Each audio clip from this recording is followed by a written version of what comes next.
Syarat pertama, kalau ingin mendapatkan surga Firdaus tadi dan kebahagiaannya diturunkan ke bumi, dibawa sampai mati, masuk ke alam kubur lebih bahagia lagi, maka amalan pertama untuk melatih menguatkan iman itu, coba berlatih untuk menunaikan sholat dengan khusyuk. Kalau Anda kerjakan benar sholat ini, maka apa yang Anda dapatkan? Teman-teman ingat betul, saya mau tanya sebentar. Keabadian yang abadi disebut dengan sa'id. Kalau kita ingin turunkan ke dunia percikannya kita dapatkan, usahanya disebut dengan apa? Masih ingat? Aflah itu kalau didapatkan, kata dasarnya apa tadi?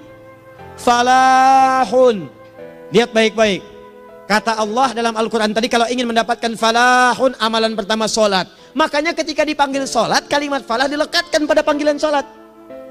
5 kali diingatkan. Begitu muadzin kemudian azan memanggil Anda, hayya 'alas shalah. Anda bertanya, ya Allah kenapa kami mesti sholat?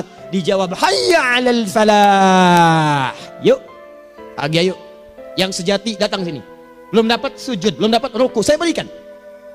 Makanya ketika orang sholatnya benar, dia akan mendapatkan 5 keutamaan. Saat di dunia nih, belum ke akhirat, 5 keutamaan yang tidak diberikan pada orang yang tidak sholat. Atau orang sholat tapi sholatnya nggak khusyuk. Sebab syarat mendapatkannya khusyuk. Alladzina hum fi sholatihim khasyi'un. Bukan alladzina hum fi sholatihim saja, tapi ada kalimat khasyi'un. Artinya yang tidak khusyuk saja nggak akan dapat, apalagi yang nggak sholat. Apa yang 5 ini? Lihat baik-baik. 1. Orang yang sholatnya benar, pertama kali sebelum mendapatkan kebahagiaan hakiki dari Allah Subhanahu wa Ta'ala, akan dirubah dulu perilaku hidupnya menjadi perilaku yang lebih baik. Kalau orang itu sholatnya benar, maka sholat itu akan melatih dia untuk berubah, bertransformasi jadi orang baik. Itu ada di Quran surah ke-29 ayat ke-45. Innas sholata tanha anil fahsya'i wal munkar. Sumber keburukan cuma 2, kalau bukan fahsya itu munkar. Maaf, pornografi, porno aksi, LGBT, kata-kata jorok, kotor itu fahsya. Di orang sholat kata Allah, mustahil berkata-kata kotor. Orang sholat tidak akan pernah mencela. Orang sholat tidak punya kata-kata jorok. Jadi kalau ada sekarang orang yang sholat senang mencela orang lain, itu berarti ada masalah dalam sholatnya. Dan dia belum dijamin sebagai ahli surga terbaik. Dan hidupnya nggak bahagia. Nggak bahagia. Aneh nih. Sholat tapi senang celah orang. Aneh. Aneh. Yang paling bahaya adalah menikmati celahannya. Itu yang paling aneh. Anda ngaji. Anda ikut taklim. Taklimnya sesuai Quran. Taklimnya petunjuk sunnah. Anda sholat, Anda puasa. Tapi Anda masih senang mencela orang lain. Dan menikmati celahan itu. Kalau nggak mencela, kayaknya nggak komplit kehidupan. Maka ada yang salah dengan ibadah Anda. Ada yang keliru. Karena mustahil taat bertemu dengan maksiat. Itu mustahil. Mungkar, keburukan yang diingkari oleh hati. Sumbernya nafsu perut dengan akal. Bohong, mencuri, menipu, membunuh, merampok, membegal, mabuk dan sebagainya. Itu namanya mungkar. Orang sholat gak mungkin mengerjakan mungkar. Jadi kalau sholat kita benar, cukuplah Anda sholat, maka Anda akan jadi orang baik. Makanya kata Nabi, Anda punya anak dari kecil ajarin sholat. Sholat kalau naik jadi balik, kerjakan terus. Kasih pelajaran membuat dia mengerti. Kalau masih susah, berikan pelajaran. Ini sering diterjemahkan dengan memukul. Mukul di Arab beda dengan konteks mukul sekarang. Mukul di Arab tuh ngasih pelajaran supaya ngerti. Anda bisa terjemahkan dengan konteks lain. Uang jajannya tahan, yang kesukaannya simpan dulu. Bisa dengan konteks kekinian. Tapi poinnya, kenapa anak Anda dari kecil ajarin sholat, sampai kenalkan dengan masjid, ajari 3 tahun bawa ke masjid, kenalkan dengan masjid. Gak ada masalah lari-lari itu sebelum waktu sholat. Kenalkan dulu. Dulu orang-orang tuh begitu, sebelum waktunya dikenalkan, jalan, begitu lari, biarin dulu. Setelah itu diberi pengertian. Nah, ini bukan tempat berlari, yang berlari di sana nanti, yang di sini nanti akan ada orang-orang baik semuanya. Terus Anda lihat berbaris, baris rapi. Kalau pengen baik, ikutan baris nanti. Terus nanti ada yang mimpin di depan, namanya imam. Imam itu siapa ya? Tetangga kita bukan yang Pak Imam, bukan. Bukan. Kalau tetangga kita namanya Imam S. Arifin. Kalau yang ini imam sholat namanya. Imam sholat itu nanti akan pimpin menyembah Allah. Allah siapa ayah? Allah itulah yang memberikan ayah rizki. Allah itu yang memberikan ayah rizki sehingga bisa beli tobot buat kakak. Beli robokar poli, ini yang poli, ini yang embers, ini yang heli, ini dulu kakak semuanya tuh. Yang kasih Allah. Nanti kalau kakak bagus bisa ikut rapi di sini, Allah akan senang, akan ditambah lagi oleh Allah. Oh begitu ya, datang, begitu caranya. Ini bukannya waktu sholat belum dikenalin, udah dibawanya main-main di masjid. Bahkan ada yang agak repot lagi, di rumahnya susah diatur, dibilang, kamu ini susah diatur, main sana ke masjid, disuruh main, ya main di masjid. Yang salah bukan anaknya, orang tuanya. Apa rahasianya anak itu disuruh ke masjid, suruh sholat? Rahasianya, begitu anak itu sholat dengan baik, maka dia akan tumbuh jadi anak baik di kemudian hari. Itu maksudnya. Nah, sekarang saya agak bingung ini. Pendidikan TK sekarang salah sih? Enggak, cuma saya agak bingung mikirnya. Ini anak belum diajarin sholat, udah diajarin manasik. Itu bagaimana cara berpikirnya Ferguson? Agak repot saya mikirnya tuh. Ya. Walaupun salah sih enggak, cuma saya bingung gitu. Kenapa nggak dikerjakan tahap yang pertama dulu? Tangga itu kan berurutan. Nggak bisa Anda lompat langsung ke 5. Kan 1, 2 belum terlewati. Jelas ya? Ah, ini gambarannya. Sholat nih. 1 pasti baik. Ini kalau sekarang sholat, lisan belum baik, mata belum baik, sampai ke kaki, berarti ada yang salah sholatnya tuh. Ada yang nggak tepat. Tangan sembarangan, snack orang ngambil. Awas. Tuh sendal orang, mau wudhu nggak ada sendal, pakai sendal orang. Udah bilang belum? Kehujanan pakai payung orang. Udah bilang belum? Ya kan gampang Ustaz. Ini kan juga mungkin diikhlaskan karena Allah. Ya ikhlas, cuman pakainya belum minjam. Bagaimana kalau sedang pegang payung itu keluar, Anda meninggal? Nah, coba mikirin ke situ. Coba ke kantor. Kalau didorong proyek yang nggak jelas, minta tanda tangan, pikirin tuh bagaimana kalau meninggal. Kemarin saya sama teman-teman artis saya katakan begini, Anda ya, kalau Anda mengaji dengan saya, jangan pernah menerima peran maksiat. Walaupun itu sekedar adegan, tapi itu maksiat. Kalau bayangkan ketika Anda memerankan itu, Anda diwafatkan oleh Allah Subhanahu Wa Taala. Maka demi Allah saya katakan tidak ada faedahnya Anda ngaji sekarang, ngaji besok. Ketika Anda menerima peran itu, Anda wafat dalam keadaan bermaksiat di hadapan Allah Subhanahu Wa Taala. Maka saya pun katakan pada Anda, ayo belajar yang betul, pahami. Bangun sholat, belajar, dalami seperti orang tua kita dulu. Tinggalkan nyontek, budaya yang gak jelas. Rasakan ketika nyontek Anda wafat. Apa yang Anda dapatkan? Di Libya itu, kalau nyontek, di Libya ya, ini saya pernah sekolah di Libya nih. Itu kalau nyontek, dibiarin aja dulu. Dan rekornya 100% ketahuan. Begitu sudah selesai, cuma jeda 2 jam, langsung ada panggilan. Si Fulan silahkan datang ke kantor. Apa yang disediakan di kantor sudah siap. Anda diberi waktu 2 jam dari sekarang, siapkan beres-beres koper Anda. Di sini tertulis Anda akan pulang. Tiketnya sudah lengkap, dikawal 2 orang. Dituliskan di situ anak ini nyontek gak boleh kembali ke sini. Libya. Gak ada zero tolerance bagi yang seperti itu. Keluar. Kami gak terima di sini. Harusnya begitu. Gak ada faedahnya. Yang kita butuhkan amalan dari ilmu, bukan nilai-nilai itu sementara. Gak ada. Sudah. Nah ini akhirnya begini kualitasnya nih. Tertulis di ijazahnya bagus, cum laude, IPK-nya 4, tapi nggak ada aplikasinya. Yang pintar banyak, kita butuh yang baik, pintar yang baik. Sekarang yang pintar banyak, kepintarannya dipakai untuk nipu orang. Itu yang bahaya. Ahli hukum banyak yang dihukum. Ahli ekonomi tidak bisa mengangkat perekonomian. Apa yang salah? Apa yang salah? Ini yang jadi persoalan.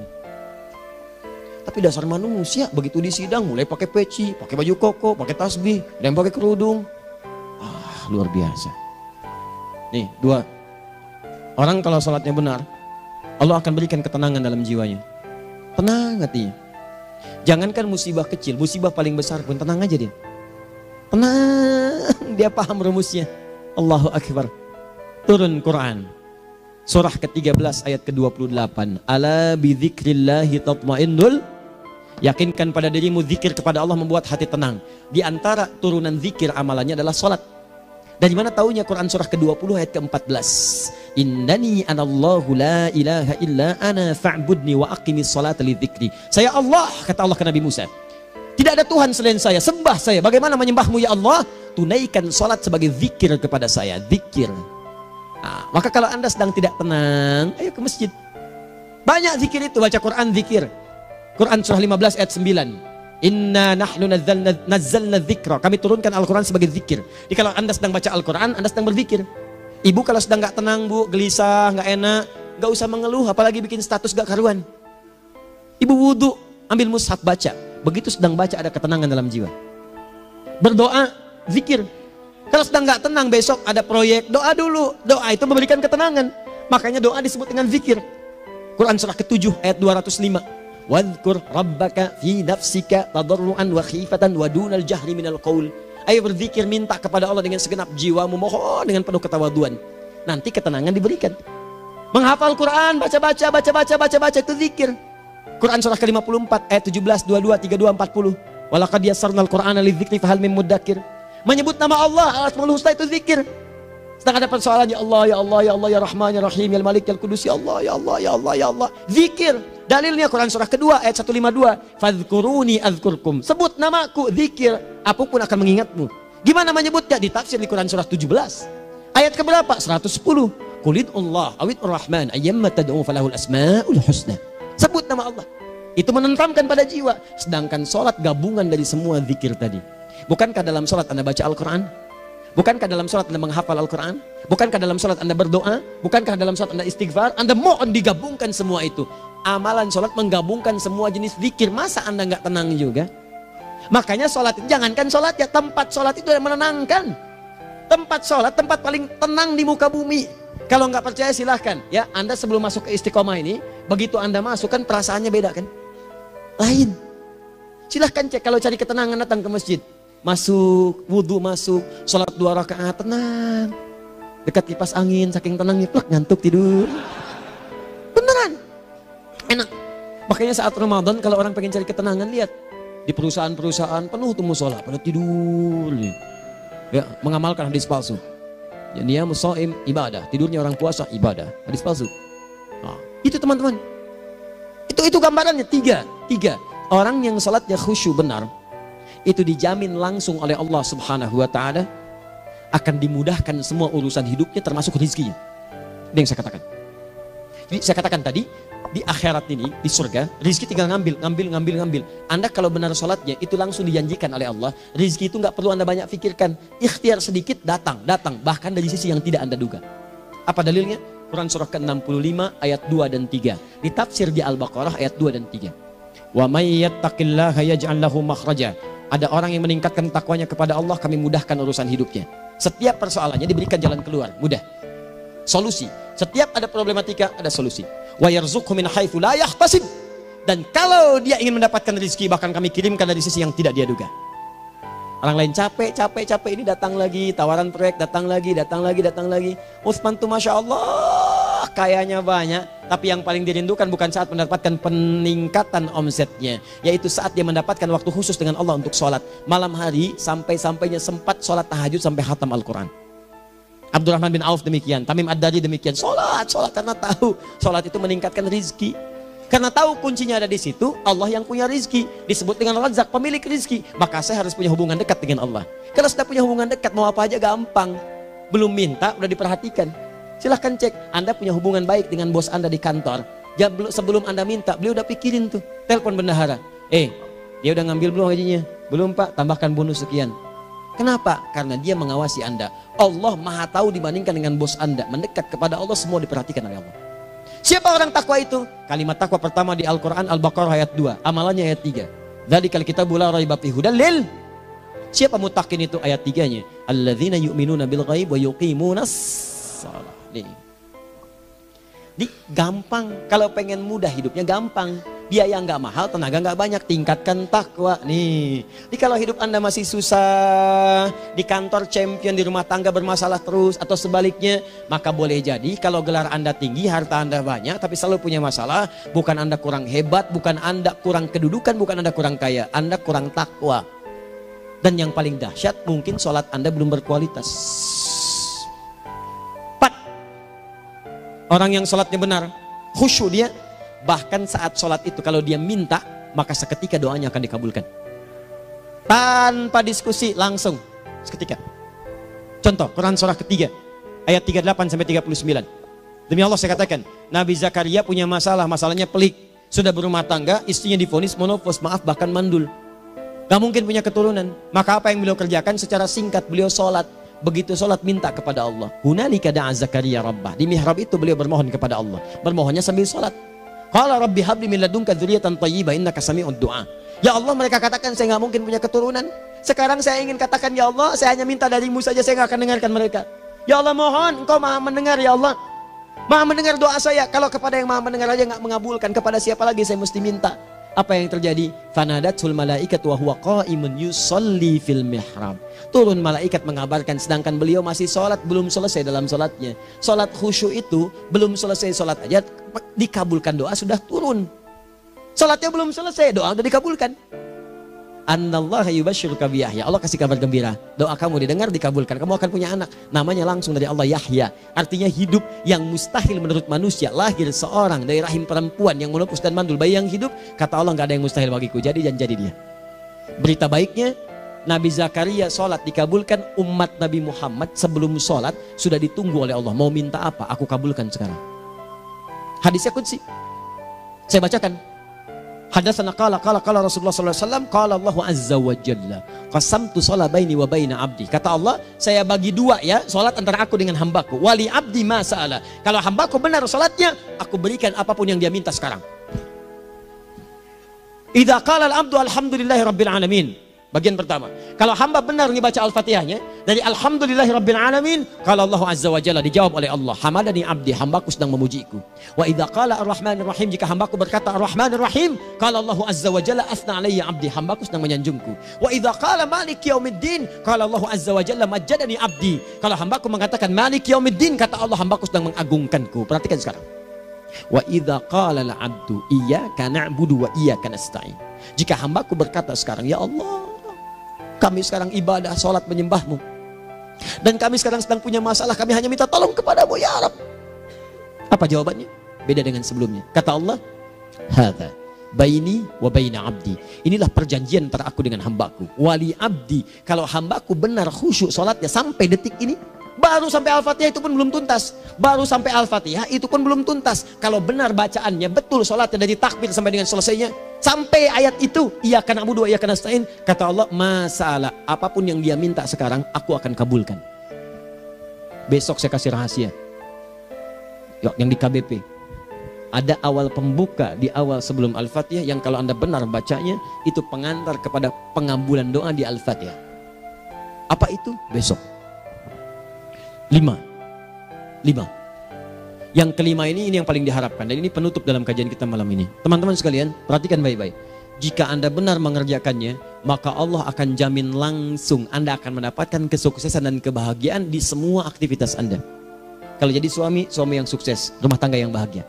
Kalau jadi pegawai, pegawai yang sukses, dan di kantor bahagia. Masih ingat?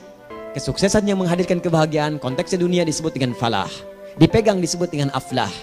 Dikembalikan lagi ke atas, ke surah ke-23 ayat 1 dan 2. Qad aflahal mu'minun. Apa amalannya? Alladzina hum fi salatihim khashi'un. Persoalannya, kalau Anda sholat belum mendapatkan satu di antara 5 ini, apa masalahnya?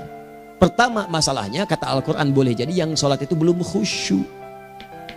Apa itu khusyuk? 2 maknanya, dan saya tutup di sini. Apa yang 2 itu? 1, kebanyakan orang sholat masih membawa dunia dalam sholatnya. Makanya kalau pengen khusyuk, kata Allah, maka Anda rasakan akan bertemu Allah. Rumusnya Quran surah kedua ayat 45 sampai 46. Rasakan secara singkat, mungkin itu sholat terakhir yang Anda akan kerjakan dalam kehidupan. Mungkin di sholat itu Anda wafat. Kata Allah, alladzina yadhunnuna annahum mulaqu rabbihim. Orang khusyuk itu sudah kelihatan dari sebelum sholat, dia sudah merasa persiapan menghadap Allah. Persiapan ke manusia aja, dia sudah siap-siap, mandi dulu, ganti pakaian, pakai parfum, macam-macam dan sebagainya, hanya memenuhi undangan manusia. Allah mengundang Anda 5 kali dalam sehari. Ya maaf, mengabulkan doa Anda, mencukupkan kebutuhan, menyembuhkan kalau sakit, disiapkan Anda. Harusnya apa? Penampilan sempurna. Kata Quran, orang khusyuk itu kelihatan sebelum sholat, pakaiannya kelihatan. Quran surah 7 ayat 31, ya bani Adam khudzu zinatakum inda kulli masjid. Hai anak cucu Adam, kalau tiba panggilan dari masjid, kenakan pakaian terbaikmu. Di anak cucu Adam tuh kelihatan. Kalau orang khusyuk, begitu azan kelihatan pakaiannya lain. Pakaiannya indah. Khudzu zinatakum, kenakan pakaian terbaikmu. Dipakai, bertemu Allah. Bertemu manusia aja pakaian bagus-bagus. Ini aneh ya, ada orang salah ibadah aja. Orang salah ibadah pakaiannya bagus-bagus. Lihat nih hari-hari tertentu, besok tuh orang mau ke tempat masing-masing tuh. Ada yang pakai jas, pakai dasi, pakai batik, pakai kebaya. Anaknya dibawa, dikuncir 2, bawa manisan macam-macam. Mau salah ibadah aja, tampilan bagus. Masa antum yang benar ibadahnya nggak bagus? Bedakan. Pakaian futsal, pakaian sholat ganti dengan yang sholat. Ini gimana pakaian sholat pakai pakaian futsal? Depannya gambar Messi, belakang Ronaldo. Repot. Malaikatnya juga bilang, kamu salah baju, harusnya Luka Modric. Apa ruginya? Ya tahajud dah. Apa yang bisa dikerjakan besok, lihat besok. Ya kan tahajud kan bisa besok. Ada orang tahajud jam 10 pagi? Gak ada. Lebih baik Anda kerjakan malam tahajud. Yang tidak bisa dilihat malam bisa dilihat besok. Cara berpikirnya bagaimana kalau besok meninggal? Gak kesampaian teman-teman sekalian. Gak kesampaian. Nah maka dari itu, Anda kalau mau ada panggilan sholat, siap-siap baju yang bagus. Itu sempurnakan. Anda panggilan orang mandi, panggilan Allah. Buka Quran surah 5 ayat 6, sempurnakan wudhu. Ya ayyuhalladzina amanu idza qumtum ila shalah faghsilu wujuhakum. Wudhu yang baik. Berpakaian yang rapi. Kenapa? Karena boleh jadi saat dipanggil Anda wafat saat itu. Maka wafatlah Anda dalam keadaan yang suci, dengan keadaan tobat, dengan pakaian terindah pada saat itu. Yang kedua, maaf, orang-orang kurang khusyuk itu saya tutup. Yang kedua itu karena kebanyakan orang sholat tidak paham, tidak mengerti apa yang dibaca dan dilakukan dalam sholatnya. Jujur pada diri sendiri, jawab pada diri Anda. Sampai sekarang Anda sholat, berapa persen bacaan sholat yang Anda pahami? Jangan-jangan selama ini Anda sholat ribuan kali sujud, ribuan kali ruku. Gak ada yang paham yang dibaca. Sekian persen yang paham, bagaimana sholat Anda bisa khusyuk? Pekerjaan Anda dipahami, urusan akhirat Anda gak dipahami. Di mana cara berpikirnya? Aku yang bagaimana atau engkau yang harus bagaimana? Ya, coba berubah. Nah ini baru satu amalan, belum yang lainnya. Ada 5 amalan lagi. Yang kalau kita bisa turunkan itu, selain sholat yang khusyuk, maka jaminan tadi akan datang. Baru sholat khusyuk aja 5 datang. Apalagi ditambah dengan 5 amalan lainnya lagi. Demi Allah saya katakan, dunia kecil sekali, gak ada nilainya. Akhirat aja enak. Nikmat.